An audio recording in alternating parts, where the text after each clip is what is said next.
Hello दोस्तों, welcome back to another video of account. This is your choice.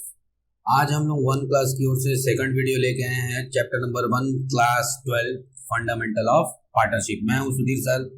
आइए पढ़ते हैं दूसरी वीडियो चैप्टर नंबर 1 की, fundamental of partnership.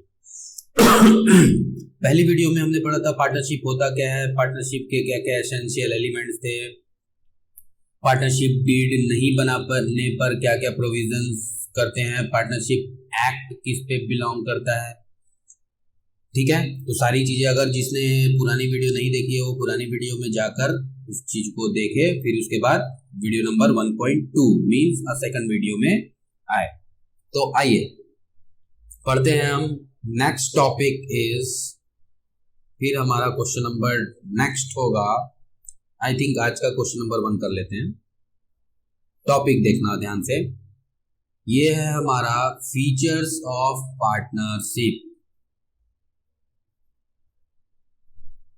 Features of partnership. Features of partnership, features बोल लो या बोल लो कैरेक्टरिस्टिक्स, सबका सेंस एक ही होगा। लिख देता हूं ताकि ध्यान में रहे।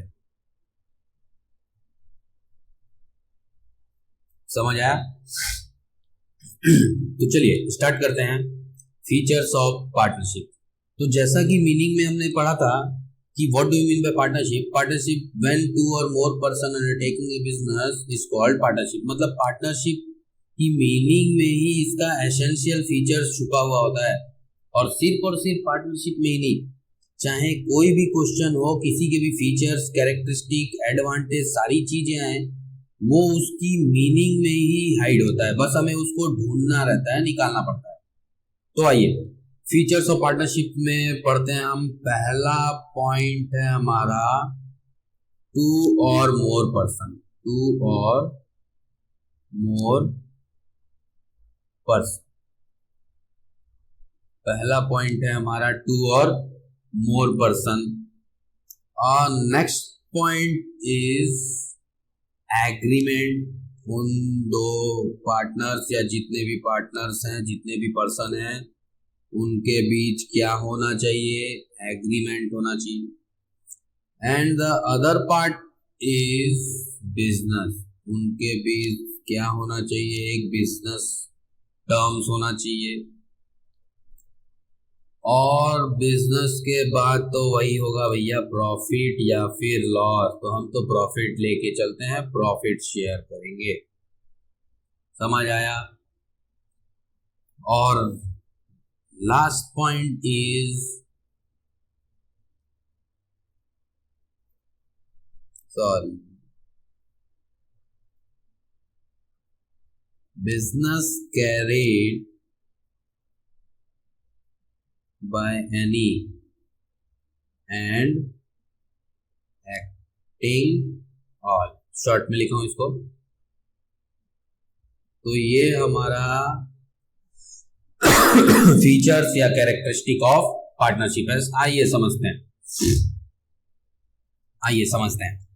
According to partnership act 1932, according to partnership act 1932, जो पार्टनरशिप के फीचर्स डिफाइन है, पहला फीचर ये कहता है कि टू और मोर पर्सन।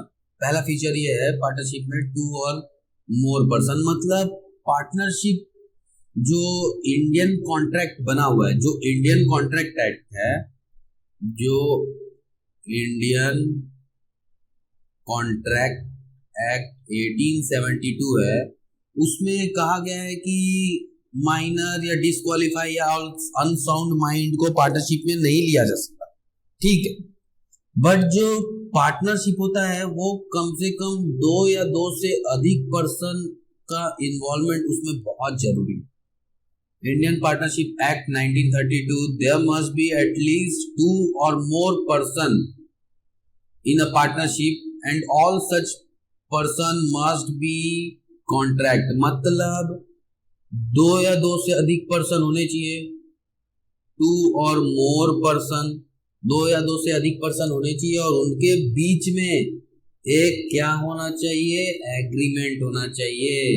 तो दो पॉइंट को हमने एक ही पॉइंट से समझा कि पार्टनरशिप के एसेंशियल कैरेक्टरिस्टिक बोलो या एसेंशियल फीचर्स बोलो, उसके लिए सबसे जरूरी चीज ये है कि दो या दो से अधिक पर्सन होने चाहिए और उनके बीच में क्या होना चाहिए, एग्रीमेंट। तो पहले पॉइंट को टिक आउट करते हैं अपन, टू और मोर पर्सन। तो समझ आ गया भाइयों, टू और मोर पर्सन क्या है, टू और more person when partner in a partnership firm या फर्म्स पार्टनर्स व्हेन टू और more person undertaking a business is called partnership.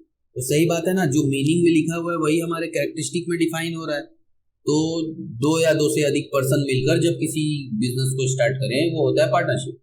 तो इसका पहला एसेंशियल कैरेक्टरिस्टिक हुआ टू और मोर पर्सन। समझ आया दोस्तों? ठीक है, आइए आगे चलते हैं। एग्रीमेंट, दूसरा पॉइंट टिक्ड आउट है हमारा, एग्रीमेंट।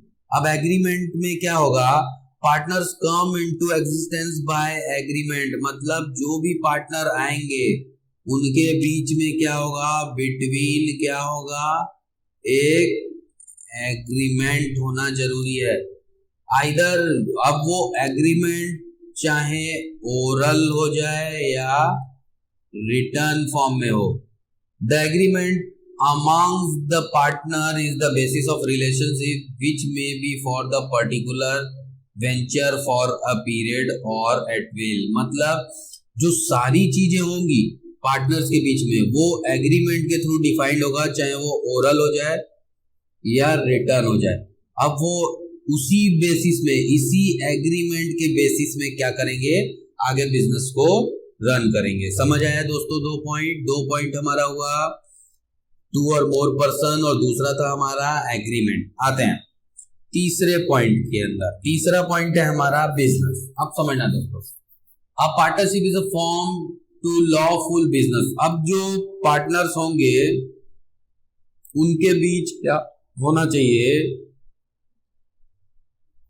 लॉफुल बिजनेस होना चाहिए। मतलब कोई लीगल बिजनेस होना चाहिए, कोई इलीगल काम उनके थ्रू नहीं होना चाहिए, लॉफुल बिजनेस। इसको थोड़ा सा और करेक्ट कर देता हूं, राइटिंग मेरी खराब हो गई है थोड़ी, sorry.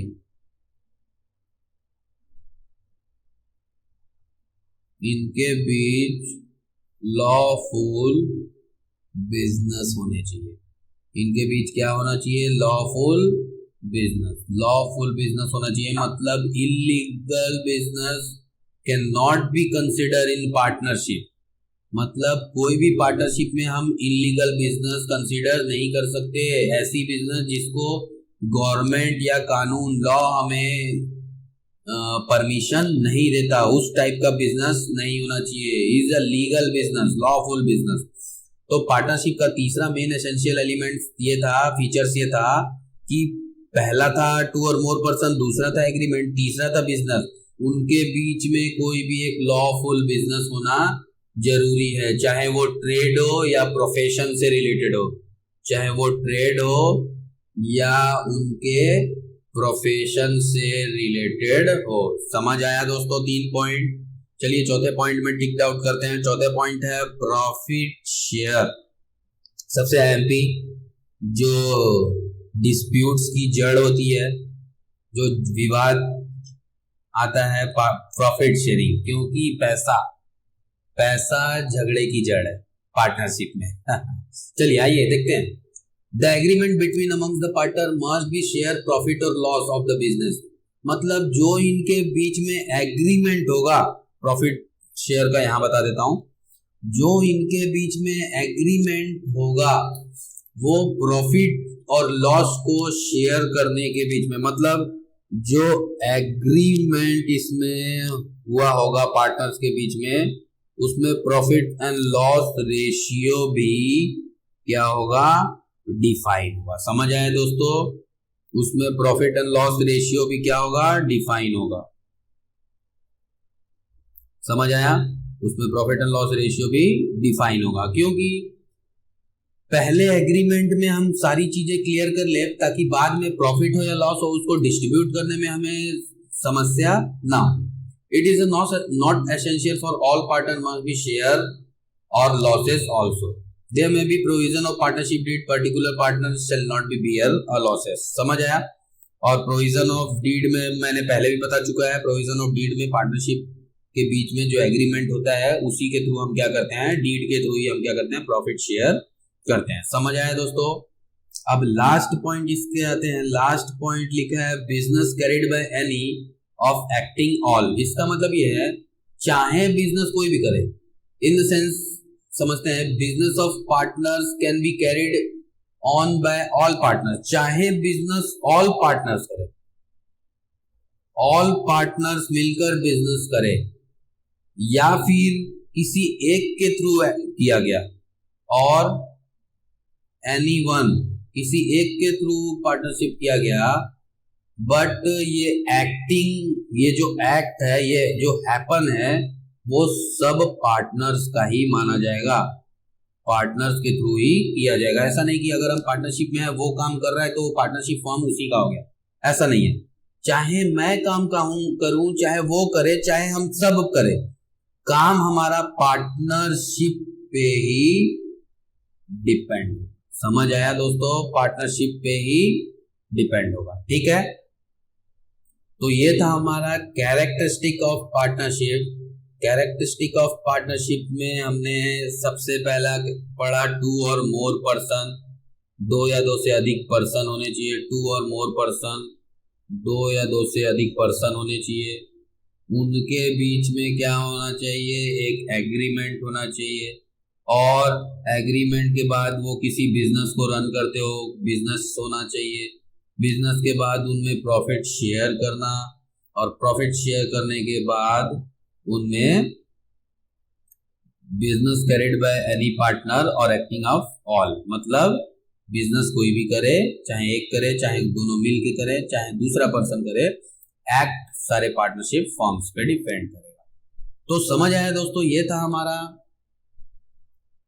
Partnership second video, features of partnership. समझ आया।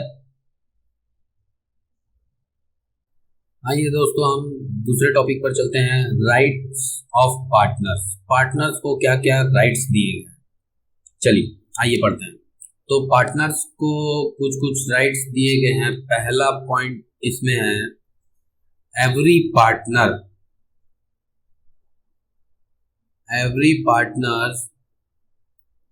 has to write, every partner has to write to participate,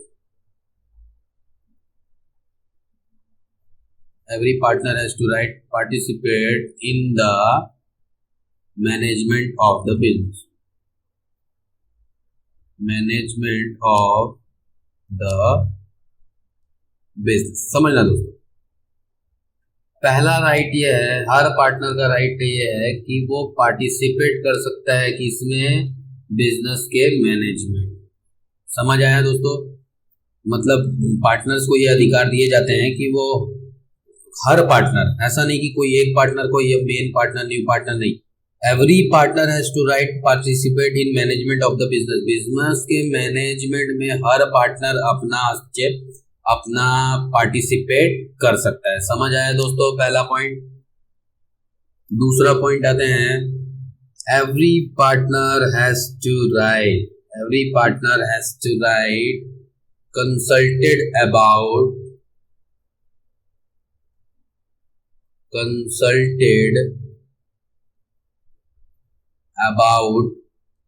the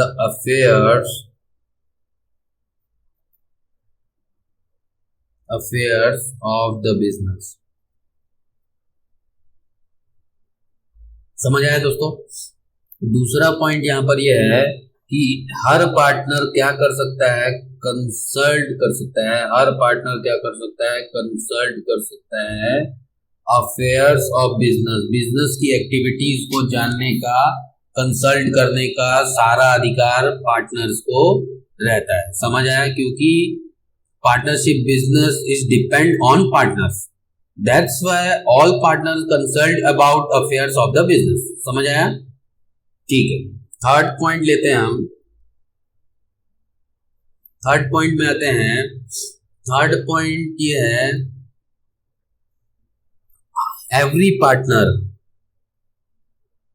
या एनी पार्टनर ले लो, any partner giving a proper notice, giving a proper notice, every partner giving a proper notice, a partner has the right to retire from the firm, मतलब हर partner, any partner, कोई partner अगर वो proper notice देता है तो वो retire हो सकता है, प्रॉपर नोटिस देता है तो रिटायर हो सकता है पार्टनरशिप फॉर्म से। समझ आया दोस्तों? बट उसको लीगल नोटिस देना होगा, जो भी प्रोविजन होगा कि 14 दिन 15 दिन पहले उसको लीगल नोटिस फाइल करना पड़ेगा। लीगल नोटिस के बाद ही वो पार्टनरशिप फॉर्म से रिटायर हो सकता है। सडनली वो पार्टनरशिप फॉर्म से रिटायरमेंट नहीं ले सकता। समझ आया दोस्तों? 3 पॉइंट इसके। 3 पॉइंट के बाद एक और पॉइंट में आते हैं, चौथे पॉइंट में आते हैं। Next point is every partner has to share profit and loss in ratio. एवरी पार्टनर has to right to share profit and losses in agreed ratio। समझ आया दोस्तों? ये पॉइंट समझ आया कि हर पार्टनर का ये रहता है, ये अधिकार है कि वो शेयर कर सकता है अपने प्रॉफिट एंड लॉस को कौन से रेशियो में? एग्रीड रेशियो में। समझ आया? जो एग्रीमेंट में डिफाइंड हो वो, जो पार्टनरशिप डीड में लिखा हो वो, या फिर जो प्रोविजन एज द केस में भी। समझ आया दोस्तों? आते हैं फिर नेक्स्ट पॉइंट में, राइट ऑफ पार्टनर्स में। नेक्स्ट पॉइंट में आते हैं, अगर कोई पार्टनर्स है, उन्होंने पार्टनरशिप फॉर्म में लोन दिया है, अगर कोई पार्टनर है, any partners giving loan to the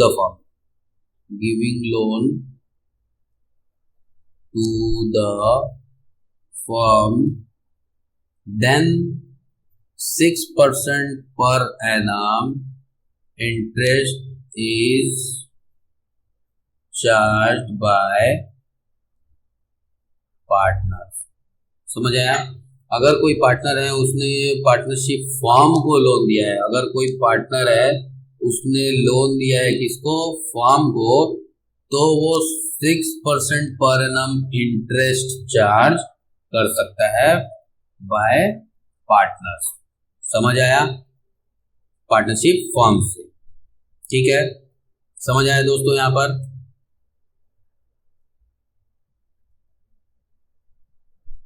तो ये हमारी ये कुछ राइट्स थे जो पार्टनरशिप बिजनेस में पार्टनर्स को राइट्स दिए गए थे। ये कुछ राइट्स थे। तो ये था हमारा राइट्स। एक बार रिकॉल करते हैं। Every partner has to right participate in the management of business. हर पार्टनर क्या करेगा? पार्टनरशिप बिजनेस के मैनेजमेंट में पार्टिसिपेट करेगा। सेकंड पॉइंट ये था कि एवरी पार्टनर कंसल्ट करेगा about the affairs of business. Business affairs को कंसल्ट करने का भी उसको अधिकार है। Any partner giving a proper notice, partner has to right to retire the firm. कोई भी पार्टनर होगा वो पार्टनरशिप फर्म से अगर रिटायर होना चाहेगा तो उसको एक प्रॉपर नोटिस फाइल करनी पड़ेगी। Next point is every partner has to right to share profit and losses in agreed ratio. अब अगर पार्टनरशिप फर्म में या तो प्रॉफिट होता है या लॉस होता है तो उसे जो एग्रीमेंट में रेशियो डिफाइंड होगा, जो पार्टनरशिप डीड में रेशियो डिफाइंड होगा, वो उस रेशियो के थ्रू शेयर करने का अधिकार रखता है। और कोई पार्टनर अगर पार्टनरशिप बिजनेस में पार्टनरशिप फर्म को कोई लोन देता है तो 6% इंटरेस्ट पाने का अधिकार भी रखता है। तो ये थी दोस्तों हमारी आज की वीडियो। अकाउंट्स। तो अगली वीडियो में, ये थी वीडियो नंबर 2, अगली वीडियो में हम लेकर आएंगे पार्टनरशिप डीड के कुछ टॉपिक्स, रूल्स एंड रेगुलेशन जो हमारे न्यूमेरिकल सम्स में हेल्प करेंगे।